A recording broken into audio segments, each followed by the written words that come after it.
ప్రధానంగా ఏదైతే రాజకీయ చైతన్యం గల ఈ గ్రామం లోపల మీరు అడిగిన విషయాలు ఏదైతే ఉన్నదో తప్పకుండా నేను చేస్తానని చెప్పి తెలియజేసుకుంటూ వీటన్నిటిని కూడా వివరంగా చెప్దాం అనుకున్నాను, కానీ తప్పకుండా మీరు అడిగిన వాటిని తప్పకుండా చేస్తానని, ముఖ్యంగా ఇంటిగ్రేటెడ్ మండల ఆఫీస్ ఏదైతే ఉన్నదో ఇంక్లూడింగ్ పోలీస్ స్టేషన్ తప్పకుండా స్థానిక శాసనసభ్యులు, పార్లమెంట్ సభ్యులు అందరి సహకారంతో దాన్ని తొందరలో పట్టినే శాంక్షన్ చేయిస్తామని చెప్పి తెలియజేసుకుంటూ, విద్యాపరంగా కూడా ఏదైతే అగ్రికల్చర్ అడుగుతున్నాడు కానీ ఏటీసీ సెంటర్ను, పెద్ద సెంటర్ అది, ఏటీసీ సెంటర్ను ఇక్కడ ఇనుగుర్తులు ఇచ్చే విధంగా ఎమ్మెల్యే గారు, ఎంపీ గారు కూడా రిక్వెస్ట్ చేస్తున్నారు.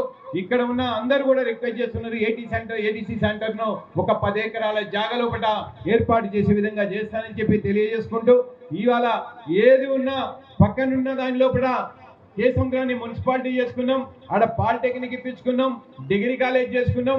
ఇవాళ డిగ్రీ కాలేజీకి సంబంధించి 5.5 కోట్ల రూపాయలు కూడా ఇవ్వాలనే శాంక్షన్ కూడా ఈ రోజున పోయిన సంవత్సరం నాడు డిగ్రీ కాలేజ్ ఇచ్చినాం, ఇవాళ శాంక్షన్ ఇప్పించుకున్నాం అని చెప్పి తెలియజేసుకుంటూ, మీరు చెప్పిన విషయాలన్నింటినీ కూడా ఒక్కసారి మీ అందరితో కూడా నేను కూర్చుంటా, సవివరంగా మైబాద్ నియోజకవర్గానికి సంబంధించిన అభివృద్ధిలో కూడా మిమ్మల్ని అందరినీ కూడా భాగస్వామ్యం చేసి ప్రయత్నం చేస్తానని చెప్పి తెలియజేసుకుంటూ, ఈ అవకాశం కల్పించిన మీ అందరికీ కూడా పేరు పేరున హృదయపూర్వక కృతజ్ఞతలు, నమస్కారాలు. ఇది ఒక శివాలయానికి సంబంధించిన ప్రభుత్వ భూమిని వేం నరేందర్ రెడ్డి గారికి ఇచ్చారు, ఒక రిపోర్ట్ ఇచ్చారు. ఇది ముమ్మాటికి శివాలయం భూమి.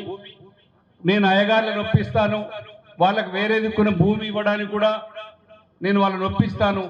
మీరు ఈ భూమిని బదలాయిస్తే MRO office, MDO office, police station కూడా ఇక్కడే వస్తాయి, ఇక్కడ పెడితే బాగుంటుంది. లేకపోతే ఒక 2 ఆఫీసులు వస్తాయి, ఒక పోలీస్ స్టేషన్ దూరంగా పెడదామంటే కూడా నేను ల్యాండ్ ఇక్కడ పక్కనే సేకరించి రెడీ పెట్టాం. మీరందరూ కోఆపరేట్ చేస్తే ఈ 3 ఎంఆర్ఓ, ఎండిఓ, పోలీస్ స్టేషన్లు అయిపోతే ఇంకా కొన్ని హాస్పిటల్స్ ఉన్నాయి. నేనైతే రాజకీయాలకు డైరెక్ట్గా వచ్చిన తర్వాత, రాజ్యసభ మెంబర్ అయిన తర్వాత నా శక్తి కొరకు కొట్లాడి కేసీఆర్ గారిని ఒప్పించి మండలం అయితే తేగలిగాను. ఇప్పుడు మీ చేతిలో అవకాశం ఉంది, మీరు ప్రభుత్వంలో ఉన్నారు కాబట్టి ఖచ్చితంగా ఇనుగుర్తి కూడా మీదే. ఎందుకంటే ఈ చుట్టుపక్కల ఒక 20 కిలోమీటర్లకు, ఒక అత్యంతమైన 20-25 కిలోమీటర్లకు ఒక ప్రాధాన్యత ఉంది. ఇక్కడ ఇనుగుర్తిలో ఒక వాలీబాల్ నిరంతరం సాగుతుంటుంది. ఒక రాష్ట్రానికి సరిపడే టోర్నమెంట్ సరిపడే, రాష్ట్ర టోర్నమెంట్ సరిపడే టీం తయారు చేసి ఇచ్చే సత్తా ఉంది. అక్కడే కూర్చున్నాడు వాలీబాల్ భిక్షంగా కీర్తిశేషులు కొమరయ్య గారి దగ్గర నుంచి. ఎందుకంటే ఇవన్నీ నరేందర్ రెడ్డి గారికి తెలుసు కాబట్టి మరొకసారి గుర్తు చేస్తున్నా. ఇవన్నీ ఉన్నాయి. పివి నరసింహారావు గారు కూడా 2 సంవత్సరాలు ఈ ఊళ్ళో చదువుకున్నారు, విద్యాభ్యసించారు. అంత చరిత్ర ఉన్నటువంటి స్కూల్ ఇది. తెలుగు పత్రిక కూడా ఇక్కడే స్టార్ట్ అయింది 1921లో. ఇంతటి మహత్తరమైన విలేజ్ని మీరు అత్యద్భుతంగా డెవలప్ చేయాల్సిన బాధ్యత కూడా మనందరి పైన ఉంది.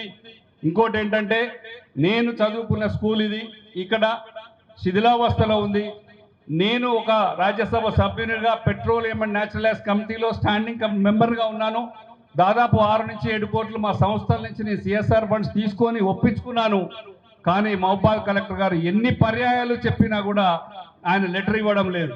దయచేసి వేదిక మీద నుంచి అడుగుతున్నాను వేం నరేందర్ రెడ్డి గారిని, సలహాదారు గారిని, ఇదొక్కటి ఏంటంటే ఈరోజు మీకు రివ్యూలో సిఎస్ఆర్ ఫండ్స్ తెచ్చుకుంటా అంటే ఎందుకు కోఆపరేట్ చేయట్లేదు, ఎందుకు లెటర్ ఇవ్వట్లేదు, ఒకసారి కలెక్టర్ గారిని అడిగి ఆ లెటర్ ఇప్పిస్తే నేను ఇమ్మీడియట్గా 6 నుంచి 7 కోట్ల రూపాయలు తెప్పించి ఈ స్కూల్ మొత్తం కూడా మార్పిచ్చిస్తాను. ఇండియా పాకిస్తాన్ తాజా అప్డేట్స్ కోసం డౌన్లోడ్ చేసుకోండి RTV లైవ్ యాప్.